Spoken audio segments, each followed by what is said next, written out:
pastor Tiago, não está aqui, ele me deu a incumbência de fazer essa aula. É uma aula hoje muito tranquila, sem muita polêmica. A gente vai falar sobre morte e estado intermediário, né? Então, assim, se você tiver alguma dúvida, né, espera chegar a sua vez, aí depois você vai ver lá como é que é do outro lado, tá? Brincadeira.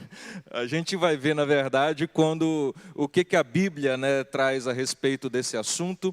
Não é um assunto, vamos dizer assim, fácil, até porque existe muita especulação do que acontece, né, com a nossa morte e o que vem depois. Tá?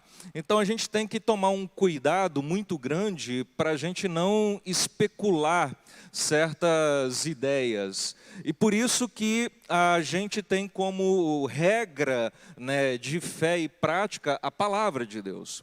Então a gente também não pode ir além daquilo que o próprio Deus revelou para nós na sua palavra. Né? Se a gente for além, a gente está especulando, isso pode acontecer, isso não pode, e isso daí é meio perigoso. Tá? Então, a gente tem como regra, né, a palavra, e a gente vai tentar se limitar na nossa humanidade a essa ideia do que a palavra traz sobre esses assuntos. Tá bom? Vamos orar mais uma vez, meus irmãos?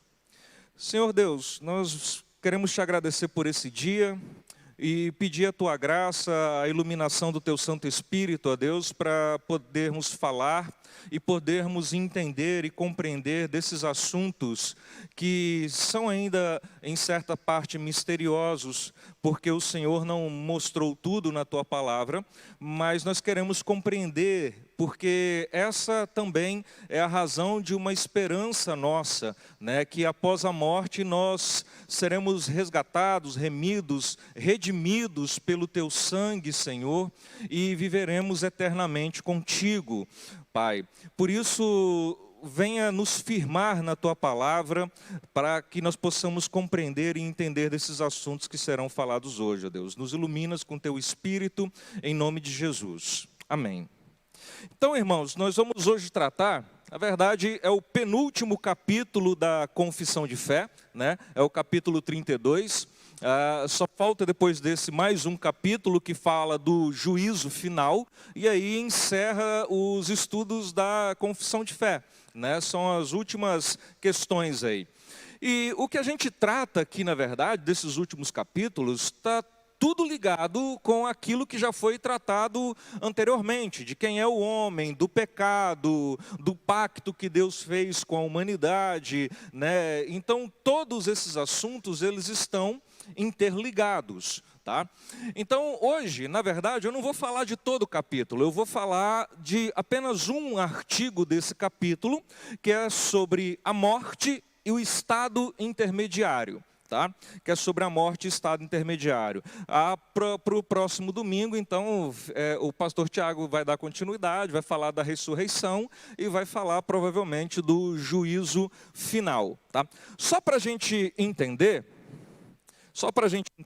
né, ter uma visão disso daqui, então a gente está hoje, nós aqui estamos numa vida terrena. Né? E o que nos separa dessa vida terrena para um outro estágio é a nossa morte física. Tá? E aí a gente fica lá, depois da morte física, aguardando o juízo final e aguardando a ressurreição do nosso corpo. Tá? É aí que Deus então vai dar a devida retribuição aos seres humanos, né? Aqueles que estão em Cristo vão para novos céus, nova terra e viverão eternamente com Deus. Aqueles que não estão em Cristo serão lançados no lago de fogo e enxofre, tá? Então essa vai ser já a retribuição. O juízo final, a ressurreição dos mortos não é para julgar, né? Na verdade, nós estamos, né, aqueles que estão em Cristo passaram da morte para a vida. E aqueles que não estão em Cristo já estão condenados. A Bíblia nos revela isso. Então, o que a gente vai tratar é o quê? A gente vai falar um pouquinho da morte física e a gente vai falar um pouquinho desse estado intermediário, que é basicamente responder a seguinte pergunta: o que acontece com a alma depois que a gente morre? Né? Porque a gente sabe que a nossa estrutura humana, ela é basicamente matéria e algo imaterial. A matéria é esse corpo físico, certo? E o imaterial é a nossa alma. Então, na morte existe uma separação da matéria com a imatéria, ou seja, meu corpo, ele vai ser destruído com a morte física, não é? A gente vai ser sepultado, ele vai apodrecer e vai ficar ali os ossinhos aguardando a ressurreição, tá? Que a ressurreição é a ressurreição do corpo que se une novamente com a alma para um corpo glorificado para aqueles que estão em Cristo, né? Para aqueles que não estão em Cristo, o corpo se reúne com a alma e vai para uma punição eterna. Certo? Então, a gente tem aqui, primeiro, a morte física, por isso que eu coloquei morte física, né? Porque é a morte desse corpo, dessa matéria, tá? Que ela morre. E a alma, ela não segue o mesmo caminho do meu corpo físico, nesse estado intermediário. A alma, a gente vai ver, ela retorna a Deus, porque foi Deus que nos deu essa alma e ela retorna para Deus com certas situações que nós vamos estudar. Tá? Então isso daqui é só para a gente ter uma ideia, né, geral do que nós estamos chegando, de que fase dessa história da redenção nós estamos chegando. Né? Então, uma coisa que às vezes muito se confunde é pensar que o céu é o nosso ponto final nessa viagem, nessa história. Tá? Na verdade, o céu é apenas uma das estações dessa viagem que nós estamos.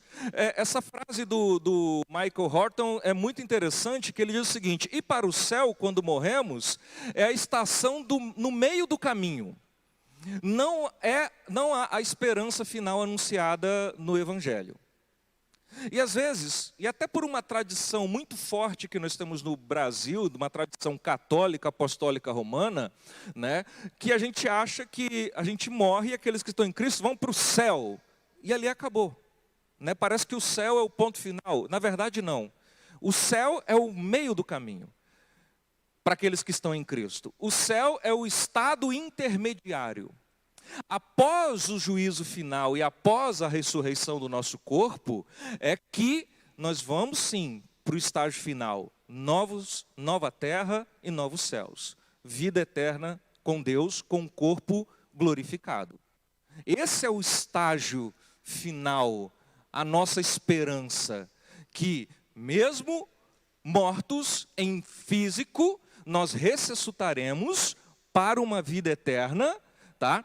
Nos novos céus e nova terra, certo? Só que aí novos céus e nova terra, a gente não vai entrar nesse assunto, o que é, tá? A Bíblia fala que existe um novo céu, uma nova terra preparada para aqueles que estão em Cristo, tá? Que ressuscitarão e daí vão com o corpo glorificado para lá, certo? Então, o céu, né, quando a gente pensa na nossa tradição, na nossa popular, parece que o céu é o último estágio, né, dessa situação. O céu e o inferno seriam o último estágio.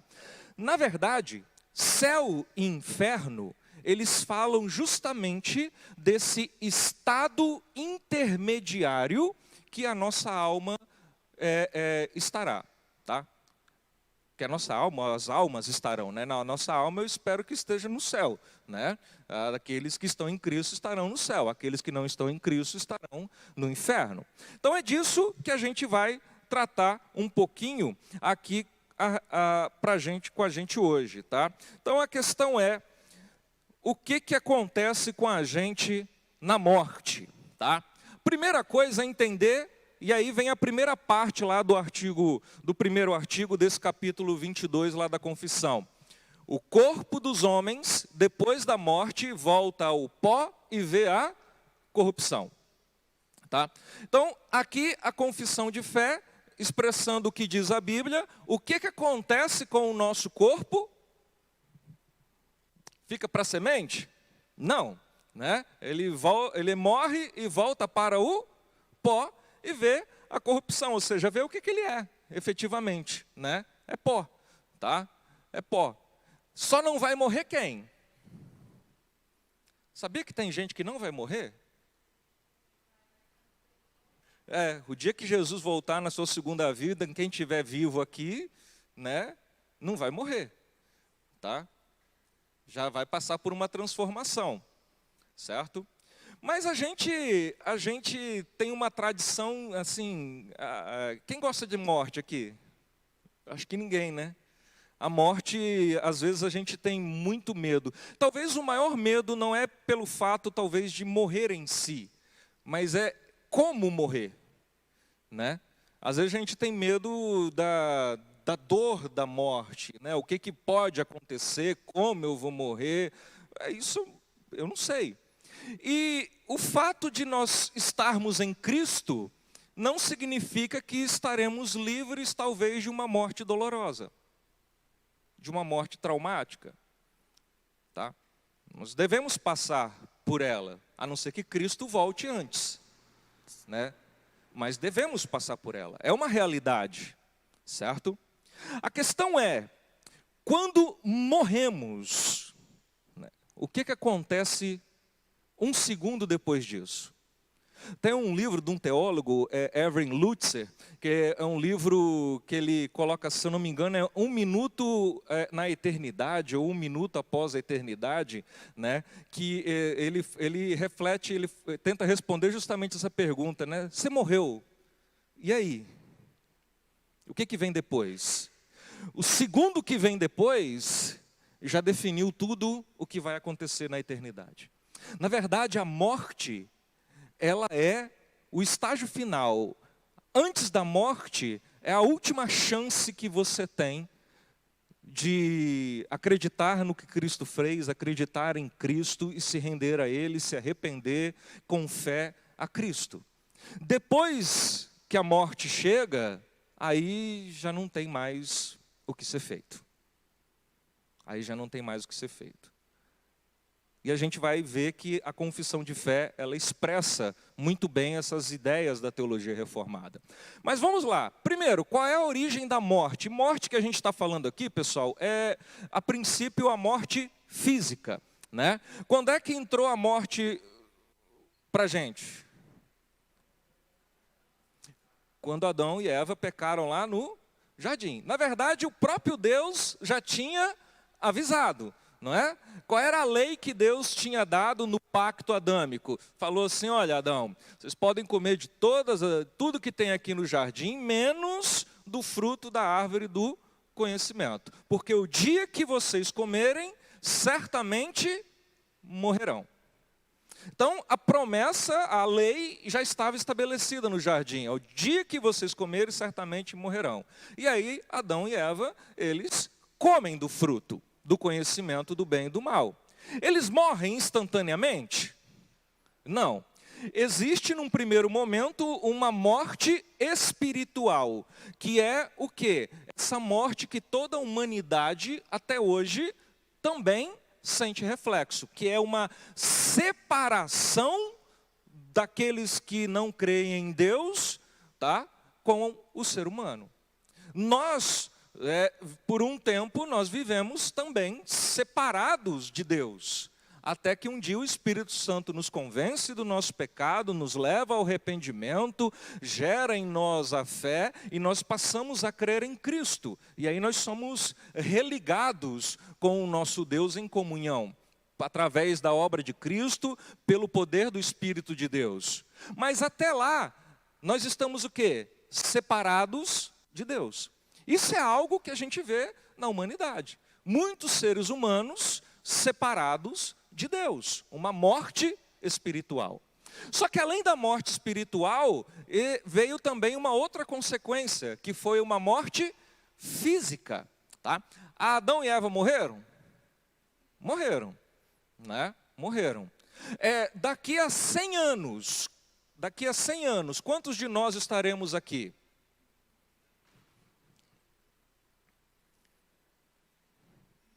Né?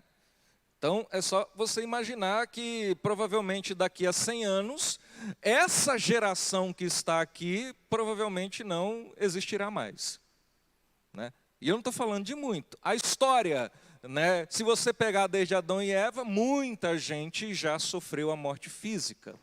E a morte física é algo natural? A morte física é algo natural da vida do ser humano? Ou seja, o homem foi criado para morrer? Então é algo natural? Né? A Josi falou aqui um negócio interessante. Agora é, mas era natural? Não. Tá? A morte, para nós seres humanos, ela não foi dada como algo natural. A morte, na verdade, ela é um castigo, uma maldição. Por isso é que nós morremos, por causa do pecado. Tá? E a gente vai ver isso daí. Então vamos abrir lá comigo em Romanos capítulo 5, versículo 12 até o 21.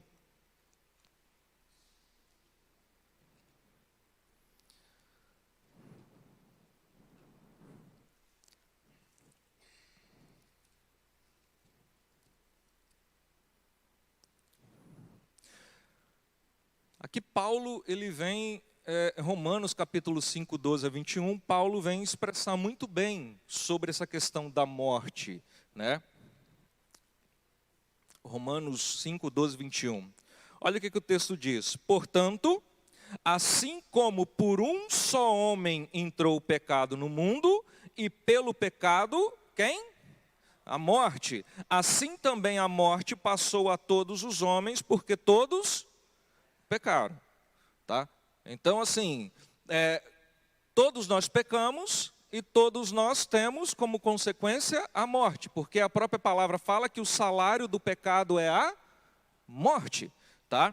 Versículo 13, porque até o regime da lei havia pecado no mundo, mas o pecado não é levado em conta quando não há lei. Entretanto, reinou a morte desde Adão até Moisés, mesmo sobre aqueles que não pecaram à semelhança da transgressão de Adão, o qual prefigurava que havia de vir. Todavia, não é assim o dom gratuito como a ofensa. Porque se pela ofensa de um só morreram muitos, muito mais a graça de Deus e o dom da graça de um só homem, Jesus Cristo, foram abundantes sobre muitos. 16. O dom, entretanto, não é como o caso em que somente um pecou, porque o julgamento derivou de uma só ofensa para condenação, mas a graça transcorre de muitas ofensas para a justificação. Se pela ofensa de um e por meio de um reinou a morte, muito mais do que receberam a abundância da graça e o dom da justiça reinarão em vida, por meio de um só, a saber, Jesus Cristo. Pois, assim como por uma só ofensa veio o juízo sobre todos os homens para condenação, assim também por um só ato de justiça veio a graça sobre todos os homens para a justificação que dá vida. Porque pela desobediência de um só homem, muitos se tornaram pecadores, assim também por meio da obediência de um só, muitos se tornarão justos. Sobreveio a lei para que avultasse a ofensa. Mas onde abundou o pecado, superabundou a graça, a fim de que como o pecado reinou para a morte, assim também reinasse a graça pela justiça para a vida eterna mediante Jesus Cristo nosso Senhor. Então vejam aí que Paulo está falando o seguinte, fazendo um contraste, né? Por causa do pecado de Adão entrou o pecado do mundo e por causa do pecado a morte, física e espiritual, tá? E aí, qual era a nossa salvação em relação a isso? Não tínhamos como sair dessa condenação. E aí vem quem? Por causa da obra justa de Cristo, por ter obedecido toda a lei, por causa da sua justiça, muitos se tornarão justos, serão justificados, serão salvos, tá? E aqui Deus fala, né? Deus, não sei se vocês perceberam, mas Paulo aqui, inspirado por Deus, ele fala assim, olha, onde tinha pecado, a graça vai ser maior.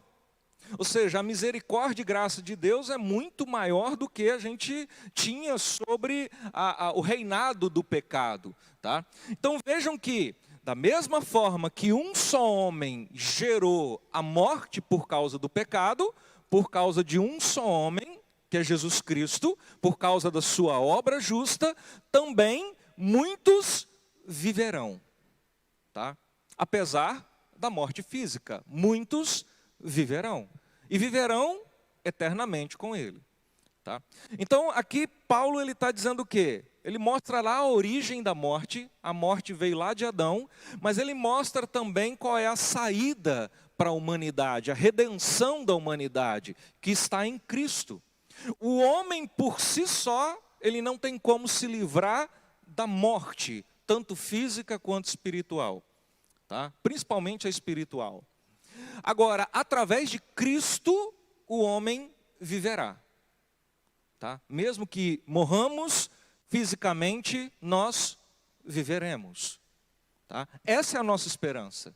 Todo o evangelho e tudo aquilo que Cristo fez é para nos dar essa esperança.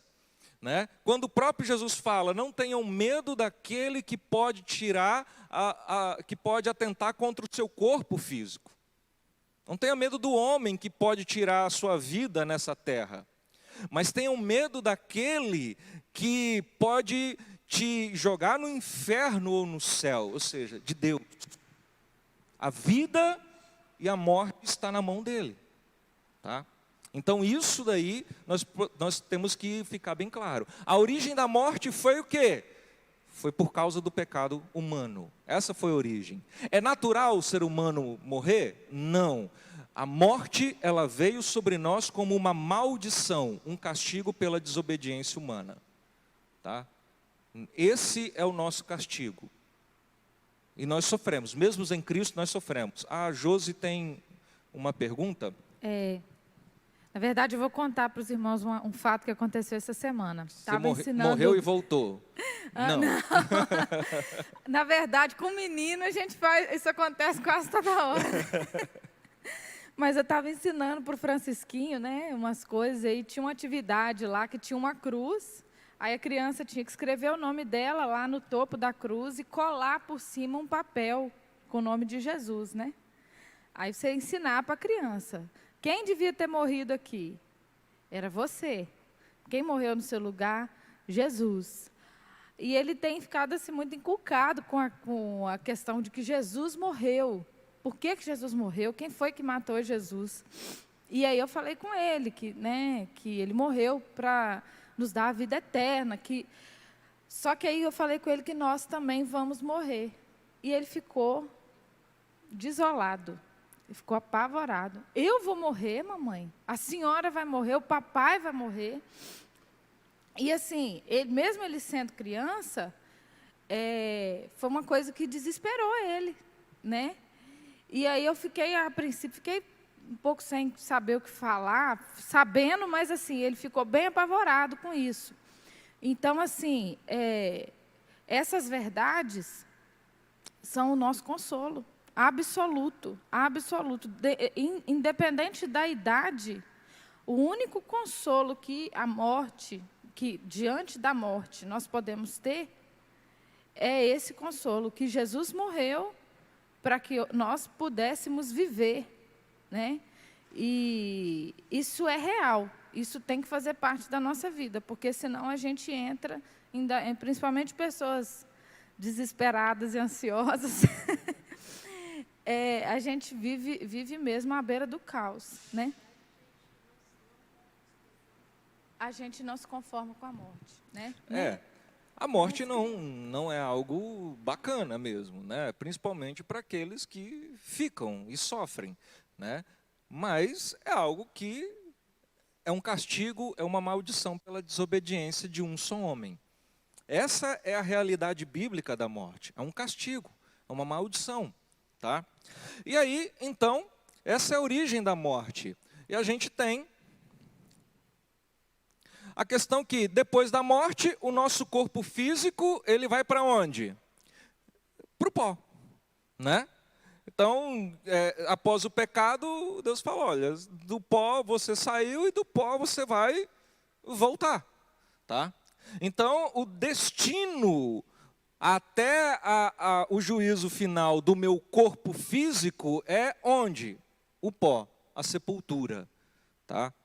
Esse é o destino do meu corpo físico, é o pó, a sepultura. É de lá que eu vim, né? Porque Adão foi feito lá do barro, do pó, e é para lá que eu volto, tá? Isso daqui é uma questão para a gente também pensar, e para aqueles que acham ou se acham alguma coisa nessa vida, né? É algo de se pensar também e quebrar o nosso orgulho, porque todos nós nesse ponto, ricos, bilionários, pobres, mendigos, todos nós temos o mesmo destino. Voltamos ao pó.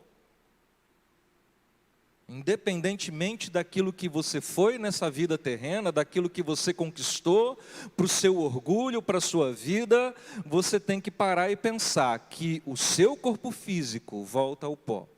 Eu fico pensando naquelas pessoas que não acreditam numa vida pós-morte. A vida dessas pessoas deve ser muito infeliz.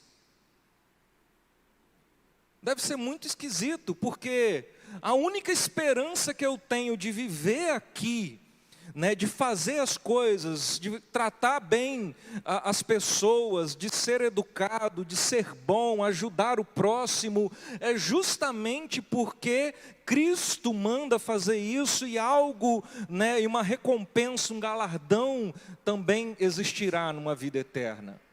Agora, a pessoa que pensa que só existe aqui e pronto, acabou, essa pessoa não tem que prestar conta para ninguém depois da morte, na cabeça dela, né? Se ela não tem que prestar conta para ninguém depois da morte, então por que ela tem que ser boa aqui? Por que ela tem que tratar o outro bem se ela não vai dever nada para o outro? Por que eu tenho que manter o outro vivo? Vocês entenderam a situação? Então é muito triste, eu vejo uma pessoa dessa pensar nessa coisa. Voltando ali à questão do o corpo volta ao pó. É interessante que algumas pessoas acham que esse pó, se eu estiver errada, você me corrige, é literal, tipo a terra mesmo, eu vou voltar a ser terra. Então eu tenho que ser enterrada na terra. Eu não posso ser cremada, eu não posso, por exemplo, morrer com o corpo. Uma pessoa que morre, por exemplo, ali, que sofreu aquele acidente, incendiou o corpo todinho, o caixão tem que ir para a terra, não pode ser enterrado numa urna, não pode ser colocado numa urna, não pode ser colocado no cimento, porque algumas pessoas acreditam que eu preciso voltar para a terra para eu conseguir alcançar o céu de novo. Você está me entendendo o que eu quero dizer? Estou entendendo. Só que assim, mesmo você sendo cremado, você vira o quê? Pó, esse pó aí significa, né? Acho que você disse a palavra aí, sepultura, né? A questão pó aqui não é uma questão literal, a questão que você volta a ser nada, né? Você saiu do nada e volta a ser nada, né? Ou seja, o seu corpo físico, ele desmaterializa, tá? A gente não pode ser tão radical de pensar que se depois meu corpo é de um jeito, de outro, isso vai trazer. Não, Deus falou que Ele vai ressuscitar todos. Tá? Ressuscitar todos, independentemente qual foi seu tipo de morte, como que aconteceu. Isso é notório. Tá? Agora, eu sinceramente não sei, e aí é algo que a gente talvez tenha que perguntar para o pastor Tiago, eu não sei se existe alguma restrição a respeito de cremação, esse tipo de coisa, tá? Na verdade, Augustus Nicodemos, ele fala sobre a cremação. Ele fala que, não, independente da forma como você morre, como você é enterrado, é igual a minha irmã estava falando aqui, se você morre afogado, por exemplo, o seu corpo nunca mais é encontrado. né? Você morreu lá afogado. O oceano é né? a sepultura. Exatamente. Então, Augusto Nicodemos fala que não tem problema nenhum. Eu também Você acho que ser não. cremado. Isso daí, porque antigamente a cremação ela era vista como algo de uma cultura específica. Da cultura oriental. De uma cultura específica e tal. Hoje, há uma necessidade, às vezes, de cremação, até por conta do crescimento demográfico, né? E as cidades vão ficando sem espaço para os cemitérios que a gente está acostumado. Então, às vezes, há uma necessidade. E ele falou, isso não tem problema nenhum. O nosso corpo, quando nós somos escolhidos, o nosso corpo ele vai ser regenerado. Com certeza. Né, glorificado. É nisso que eu acredito. Senão, já pensou, você voltar glorificado, né, só o pozinho? Não dá, não. Tá? Tá bom? Outra coisa que nós temos que... E aí também nos traz a esperança. Tá? Jesus venceu a morte. Jesus venceu a morte. Jesus morreu. Jesus morreu. Morreu, né? Ressuscitou? Ressuscitou. A ressuscitação de Jesus, ela nos prova o quê? Que aquela autoridade que a morte tinha por causa do pecado, Jesus tirou a autoridade sobre a morte. Então Jesus venceu a morte. A morte não tem mais poder sobre os nossos corpos, para aqueles que estão em Cristo. Tanto que no último dia, o que Deus vai fazer? Ressuscitar os mortos. Tá? Ressuscitar os mortos. Mas por que Deus tem essa autoridade para ressuscitar os mortos? Porque Jesus tomou essa autoridade da morte. Por causa de um homem, o pecado veio e aí a morte. Tá? Agora, por causa da obediência de um que é Cristo, ele venceu a morte. É por isso que nós seremos ressuscitados. E a última coisa que eu quero falar da morte é que a Bíblia revela, né, Paulo aqui traz para a gente, que a morte é o último inimigo a ser vencido. A Bíblia trata a morte não como algo natural, como a gente falou anteriormente. A Bíblia trata a morte como uma maldição. E aqui Paulo fala que a morte é um inimigo. Tá? É um inimigo. É o último inimigo. Por que o último inimigo? Porque no último dia Deus vai ressuscitar os mortos. E aí a morte não terá mais nenhum poder. Tá? Então, a morte, né, física que a gente está aqui especialmente falando, ela é tratada como um inimigo da humanidade. É uma maldição. É algo que decorreu do pecado. Tá? E por causa do pecado de Adão é que nós morremos. Fisicamente, e se nós não estivermos com Cristo, espiritualmente também. Por toda a eternidade. Tá? Então, nós temos que entender dessa questão da morte. Agora, aí vem, né, a questão mais interessante. Depois da morte, o que acontece? Aí segue o texto lá da confissão de fé. Aquela primeira parte a gente já viu, né? O corpo dos homens, depois da morte, volta ao pó e vê a corrupção. Aí segue a confissão no mesmo parágrafo dizendo, mas a alma deles, a alma de quem? Todos os homens? Todos os homens. Tá? Veja aí, a alma deles, ou seja, falando de todos os homens, que nem morre nem dorme, por ter uma substância imortal, faz o quê? Volta imediatamente para Deus que a deu. Vejam que até aqui, a confissão ela não está separando os homens. Tá? Ela não está separando os justos dos ímpios até esse momento. Ela está falando de um destino que é para todos os homens, independentemente para aqueles que estão em Cristo ou não. O corpo vai para o pó e a alma volta para Deus. Então vejam que a gente tem, né, o nosso ser, ele é formado por duas substâncias. Uma substância material, que é o nosso corpo físico, e uma substância imaterial, que é a nossa alma, tá? Que é a nossa alma. Então, a alma vai para onde? Volta para Deus. Só que tem uns detalhes nesse parágrafo que a confissão de fé, ela, na verdade, quer refutar alguns pensamentos que não são bíblicos, tá? Primeiro aí, fala que, mas a alma deles que nem morre. A alma morre junto com o corpo? Essa é a questão, tá? A alma morre junto com o corpo? Tem gente que entende que sim. Tem gente que entende que alma e corpo é um só no sentido da mesma substância.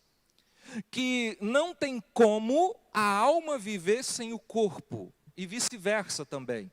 Não tem como o corpo viver sem alma, tá? Então, eles entendem o seguinte: se o corpo morre, então a alma também morre, tá? Se o corpo morre, a alma também morre. Então, para esse pessoal que entende que a alma morre depois da morte física, né, é um entendimento que chama de aniquilacionismo. A alma é extinta junto com o corpo. Tá? Quem normalmente pensa assim? Né? Uma corrente filosófica chamada materialismo. Ou seja, só existe o que é matéria. Além da matéria não existe mais nada. É para aquelas pessoas que pensam assim: só existe vida aqui, ó. Acabou. Tá? Depois que eu morrer, acabou, não tem mais nada. Tá? É esse tipo de pessoa.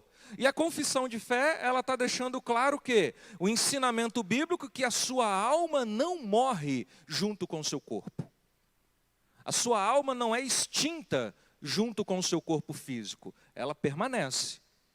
Tá? Ela permanece. Ela vai para um estado intermediário até o juízo final ser estabelecido, tá? Até a ressurreição dos mortos. É essa a questão. Tem também, aqui eu já estou falando de uma questão para aquelas pessoas, né? Por exemplo, os ateus que não acreditam em Deus, não acreditam em nada da vida, pessoas que às vezes até acreditam em Deus, mas eles falam: não, morreu, acabou e não tem mais nada depois, tá? É bem coerente, né? Tem umas pessoas que pensam assim, que acreditam em Deus, fala que em Deus, mas quando fala da morte, falam: não, morreu, acabou. Tá? E existem até entendimentos teológicos desse sentido, que existe um entendimento chamado da imortalidade condicional. Tá? Que alguns teólogos vão dizer assim: não, parte das almas morre e outra parte continua vivendo. É um negócio meio difícil sustentar na Bíblia, diante do ensino bíblico, mas tem gente que fala de uma imortalidade condicional da alma. Tá? É meio estranho assim a gente pensar, mas tem teólogos defendendo umas ideias dessa, certo? Mas o que a Bíblia está dizendo e o que a confissão de fé aqui reflete para a gente? O corpo morre, mas a alma não. A nossa alma não é aniquilada, não é extinta. Tá?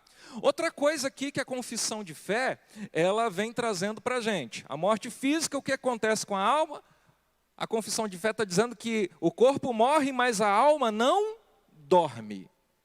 Tá? Existe um entendimento, né, que é o entendimento aí chamado o sono da alma, ou psicopanicania, tá? Panicnia, nome difícil, psicopaniquia, tá? Sono da alma, que alguns entendem o seguinte: seu corpo físico morre e a sua alma entra num estado de absoluta inatividade. Tá? Ou seja, você não sabe mais nada, você não vai para lugar nenhum, você está inativo. A sua alma foi colocada em stand-by, tá?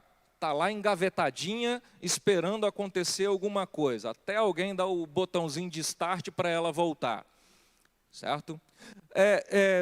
Tem algumas heresias, algumas seitas que pensam dessa maneira, né? Os Testemunhos de Jeová, Adventistas do Sétimo Dia, eles entendem que após a morte física, a alma ela entra nesse estado de total e absoluta inatividade e mais nada. Até quando? Até Deus ressuscitar dos mortos. Aí a alma volta. Tá? Então seria basicamente assim: você morreu, quando você abrir o olhinho, já é a ressurreição. Tá? Ou seja, e o tempo ali? Você estava dormindo. Só que aí aqui a gente tem que aprofundar um pouquinho mais, tá? Porque eles usam textos bíblicos para se basear nessa situação. Então, por exemplo, a Bíblia, por várias vezes, ela fala que aqueles que morreram estão em qual situação? Dormindo. Vamos abrir lá, João 11, versículo 11 até o 14. Está falando aqui da ressurreição de Lázaro.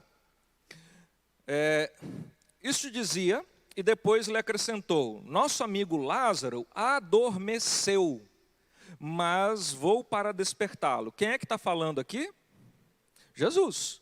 O próprio Jesus está dizendo, o que aconteceu com Lázaro? Ele está dormindo. Tá? Disseram-lhe, pois, os discípulos: Senhor, se dorme, estará salvo? Estará salvo. Jesus, porém, falava com respeito à morte de Lázaro, mas eles supunham que tivesse falado do repouso do sono. Então Jesus lhe diz claramente: Lázaro morreu. Ou seja, os discípulos não estavam entendendo, achando que Lázaro realmente, propriamente dito, estava dormindo. Mas Jesus estava falando, não, ele dormiu no outro sentido, ele morreu. Tá? Então olha só, o próprio Jesus falando que Lázaro, que estava morto, ele estava o quê? Dormindo. Vamos ver mais um texto lá, Mateus 9, 24. Mateus 9, 24, ele está falando da ressurreição da filha de Jairo. Tá? E aí Jesus novamente: retirai-vos, porque não está morta a menina, mas dorme. E riram deles. Tá? Ou seja, a gente sabe que a menina estava morta, mas Jesus falou assim, ela vai viver, mas ela está dormindo. E ali tem vários textos, tá? Eu coloquei alguns ali, depois você pode anotar. Tem vários textos da Bíblia se referindo à morte como um dormir, como um sono. E daí essas pessoas falam, então minha alma está dormindo. Se morrer é igual a dormir, então a minha alma está dormindo, inativa, sem consciência, tá? Só esperando o dia de ser acordado, o dia da ressurreição. Certo? Só que aí assim, a gente vai para o Antigo Testamento, a gente parece ter textos, e o Antigo Testamento, ele também descreve, em várias passagens, a morte como um estado de inatividade. Tá? Um estado em que a pessoa não sabe o que está acontecendo. Abram lá, Salmo 6. Daqui a pouco eu estou convencendo o pessoal que o sono da morte existe. Vamos só ler aqui o Salmo, aí depois a gente abre a pergunta.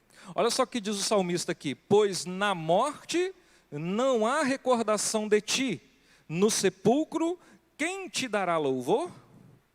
Olha só, aqui no Antigo Testamento também está dizendo o quê? Que na morte parece que a gente está inativo, sem nada. Mas o que exatamente quer dizer esse dorme? Porque a gente precisa não separar, e esse é o problema dessa doutrina do sono da alma, porque ela faz o quê? Ela separa uns textos dizendo, olha, está vendo? A Bíblia fala que dorme. A Bíblia está dizendo depois que aqueles que morrem não lembram de nada, estão lá no sepulcro. Tá? Só que a gente tem que entender que a mesma Bíblia que fala isso, ela mostra em vários outros textos uma consciência daqueles que estão mortos. Tá? Ela mostra isso. Então a gente tem que interpretar isso de que maneira? Quando a Bíblia fala dessa inatividade, desses que dormem, tá? Vamos lá. Acho que todo mundo aqui já foi no cemitério, né? Já foram no cemitério? Passa lá no cemitério lá agora, se você quiser, vê se tem alguém lá conversando, alguém louvando a Deus, alguém falando alguma coisa, vê se você ouve alguma coisa lá no cemitério. Parece que você está onde? No cemitério onde todo mundo está lá dormindo.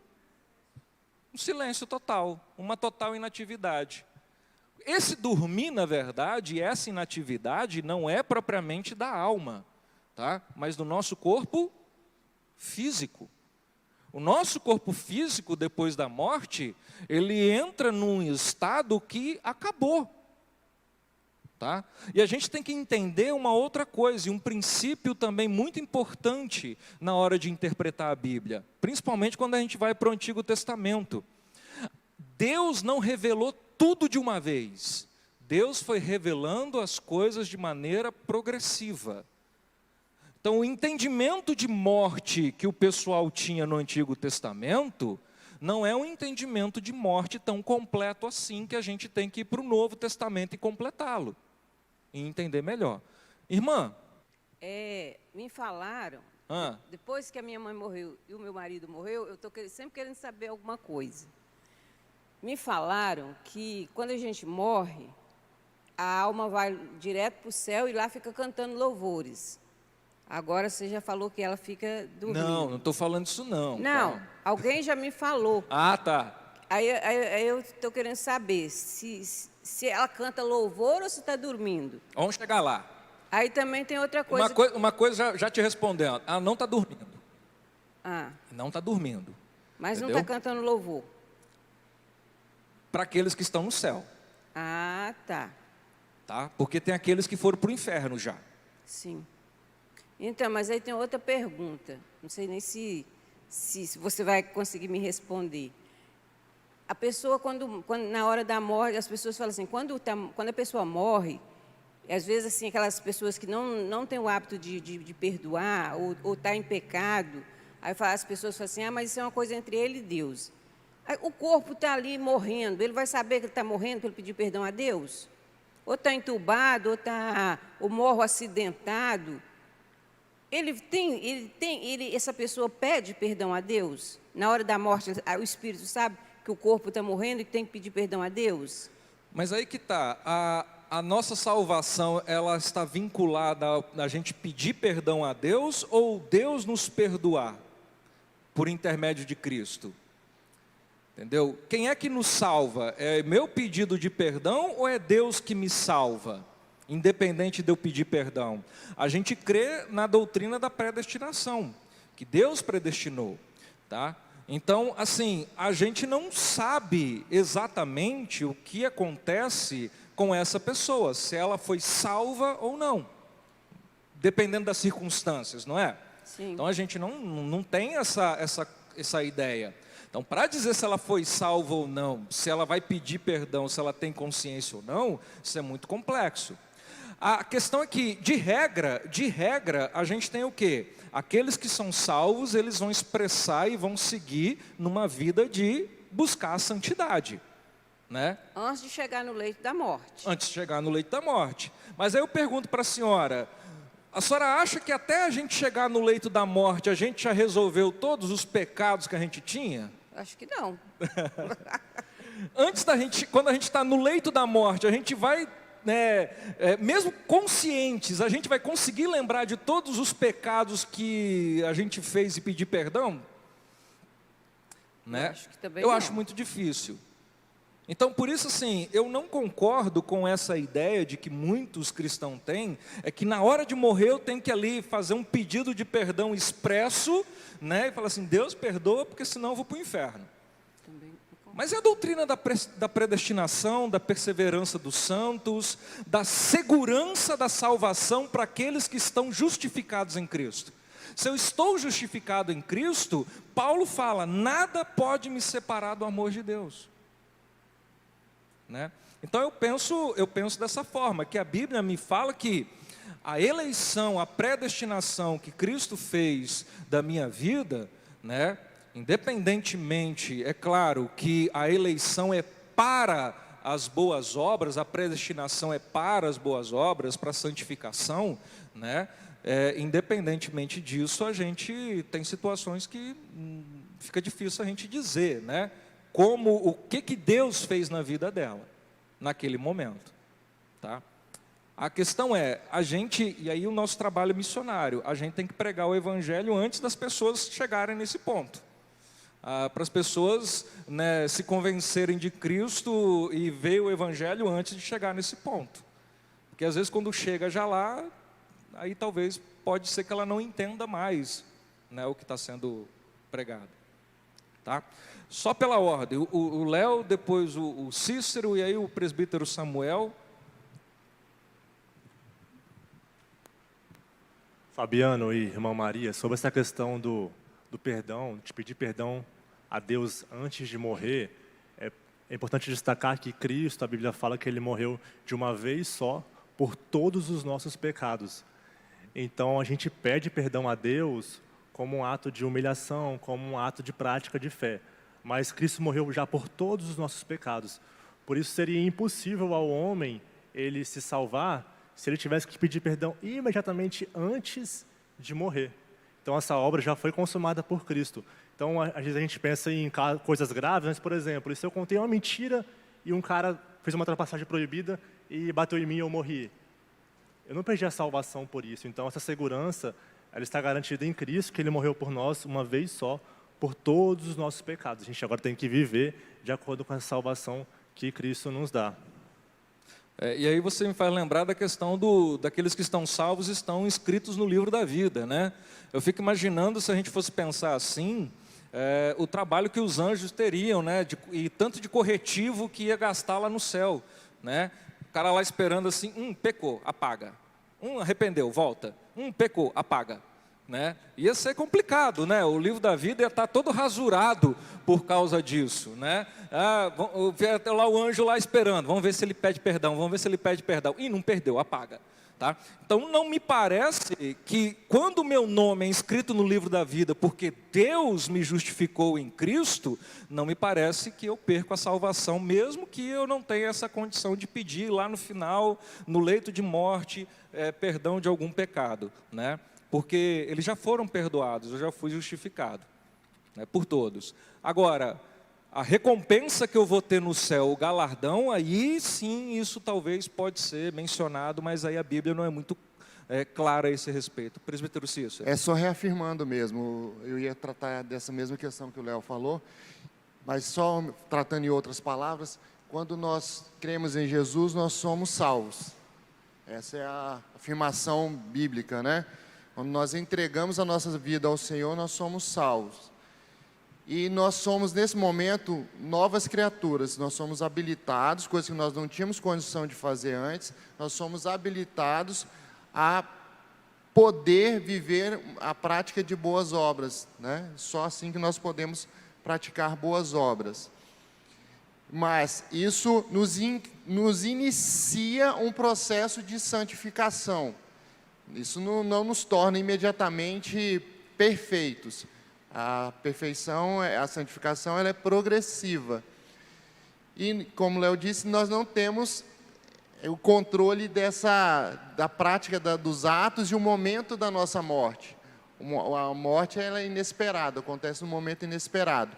E a nossa segurança está na promessa de Deus, que diz que aqueles que Deus amou, predestinou, eles não seriam arrebatados da mão dele. Então, nós temos que praticar o ato de pedir perdão a Deus como parte do processo de santificação. Deus nos amou, por isso nós amamos a Ele e nós nos doemos quando nós praticamos um ato que é contrário à lei do Senhor. Porque nós queremos agradar aquele que nos amou. Nós queremos demonstrar em amor, todo o amor que Ele derramou sobre as nossas vidas, derramando o seu Filho Jesus, o sangue do seu Filho Jesus na cruz. Então, este é um processo diferente, é um processo da santificação, e não do perdão para ser salvo. Ali no leito da morte, a gente não tem como dizer, talvez Deus deu uma oportunidade ali no leito de morte para aquela pessoa ter algum momento de consciência, se lembrar da palavra que foi anunciada e ela via pedir perdão, se arrepender do que fez durante a vida e ser salvo. Mas o momento adequado, o melhor momento é o dia de hoje. Esse é o dia da nossa salvação. Presbítero Samuel.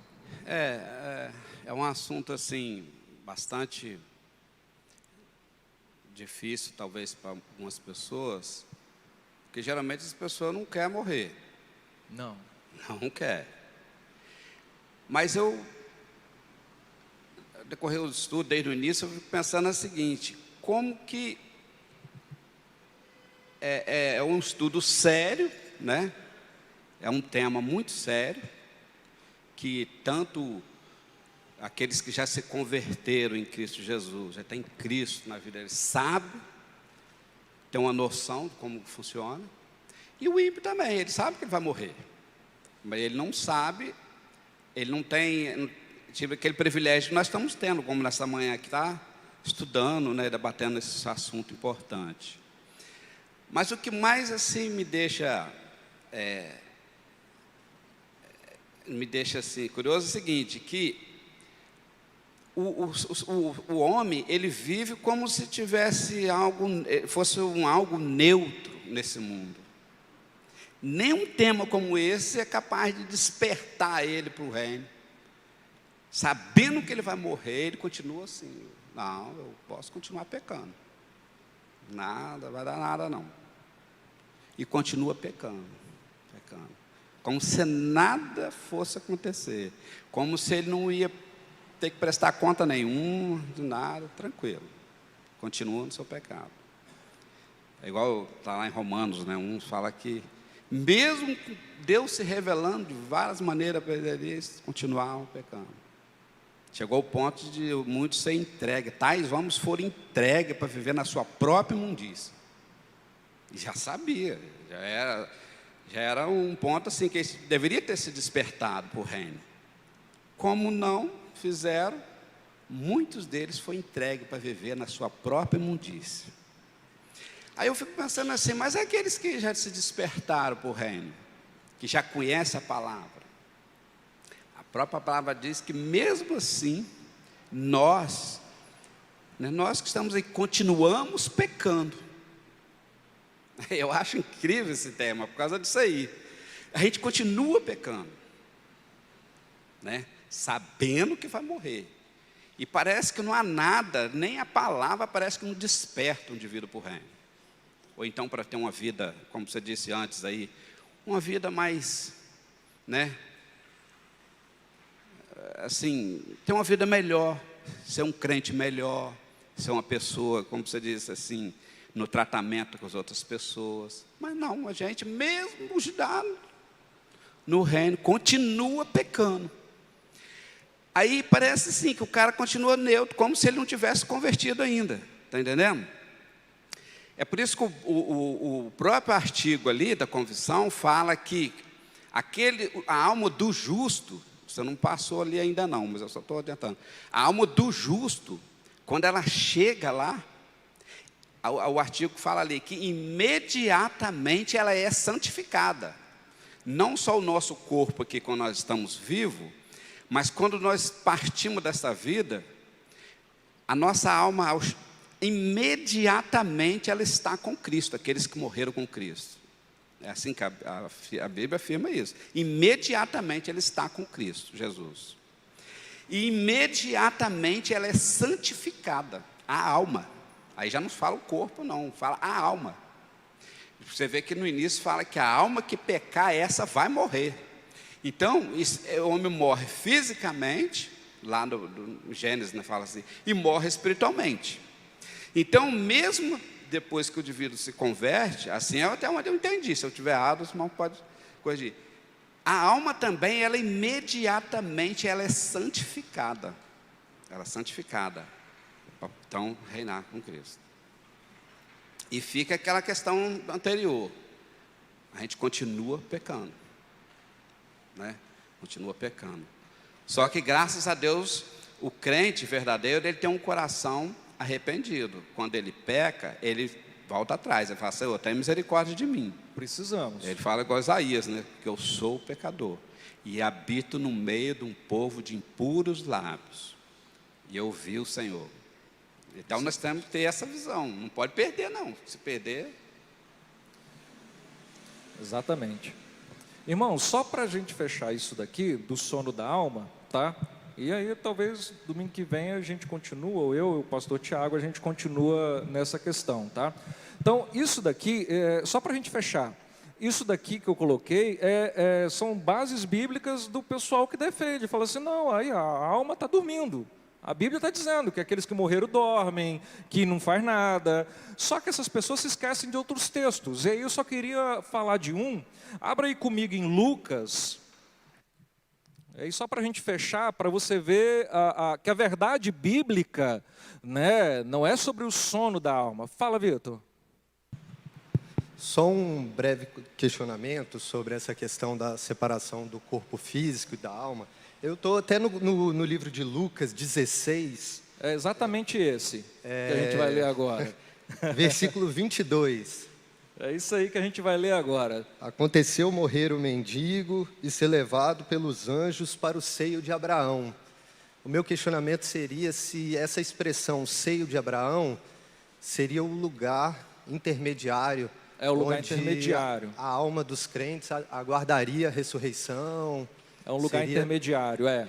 Esse seio de Abraão, ele está falando aqui, Jesus está falando dessa parábola de um lugar intermediário, tá? Aí só abrindo, deixa a gente ler que aí eu faço essa explanação. Abre aí Lucas 16, vamos ler do versículo 19 em diante. Aí eu tenho que passar a palavra aqui para Juliana. Tá? Só para a gente fechar isso daí, para você entender assim, ó. A alma, o corpo físico morre, a alma, ela está consciente de tudo que está acontecendo do outro lado, tá? Não existe o sono da alma. Aqueles que dormem, eles estão lá no cemitério, dormindo, em silêncio, não estão fazendo nada. É essa a ideia dos que dormem. Mas a alma, ela está consciente. E Jesus, ele faz uma parábola aqui do rico e o mendigo. Então ele fala aqui, ora, havia certo homem rico que se vestia de púrpura e de linho finíssimo, e que todos os dias se regalava esplendidamente. Havia um certo mendigo chamado Lázaro, coberto de chagas, que jazia à porta daquele. Só explicar o contexto. Para o judeu, a pessoa que era rica quer dizer que ela era abençoada por Deus e ia para o céu. Esse é o entendimento dos judeus naquela época, do fariseu. A pessoa que era pobre, ela estava em pecado, ou a família dela pecou seriamente, ela ia para o inferno. Tá? Então veja que Jesus colocou os dois parâmetros usados por fariseus, um homem rico e um mendigo. No pensamento do fariseu, o que ia acontecer depois da morte? O rico ia para o céu, o mendigo ia para o inferno. Esse era o pensamento dele. Tá? E desejava, versículo 21, e desejava alimentar-se das migalhas que caíam à mesa do rico, e até os cães vinham lamber-lhe as úlceras. Aconteceu morrer um mendigo e ser levado pelos anjos para o seio de Abraão. Isso daí já chocaria o fariseu. Tá? O que é o seio de Abraão aqui? A gente vai ver no próximo domingo que é o Hades. É o lugar intermediário, tá? Onde existe céu e inferno. Tá? Morreu também o rico e foi sepultado. Aí Jesus dá um suspense. Né? Para onde foi o rico? Versículo 23. No inferno, estando em tormentos, levantou os olhos e viu de longe Abraão e Lázaro no seu seio. Tá? Então vejam que os dois, e aí você pode seguir, depois dessa parábola, você vai ver que começa um diálogo entre o rico com Abraão, pedindo que Lázaro fosse levar água, pedindo que Lázaro fosse voltar lá para avisar para a família. Na verdade, essa parábola aqui, ela é uma paulada, né, que mata 3 coelhos, na verdade, essa parábola. Primeiro, mata o aniquilacionismo, ou seja, a sua alma não é extinta com a morte. Mata o sono da alma, ou seja, sua alma não está dormindo. E mata de quebra o espiritismo. Ou seja, ninguém pode voltar para avisar os vivos do que está acontecendo na pós-morte. Tá? Então, o que eu quero deixar claro é o seguinte, sono da alma é bíblico? Não. Tá? Não. Mesmo quando a Bíblia fala assim, os mortos estão dormindo, mas você vai encontrar outros textos que revelam algo muito maior. Tá? Que existe uma consciência. Se você for lá em Apocalipse, você vai ver que as almas dos mártires estão diante de Deus pedindo justiça pelo seu sangue. Ou seja, as almas estão clamando justiça pelo seu sangue, ou seja, elas têm plena consciência do que está acontecendo na pós-morte.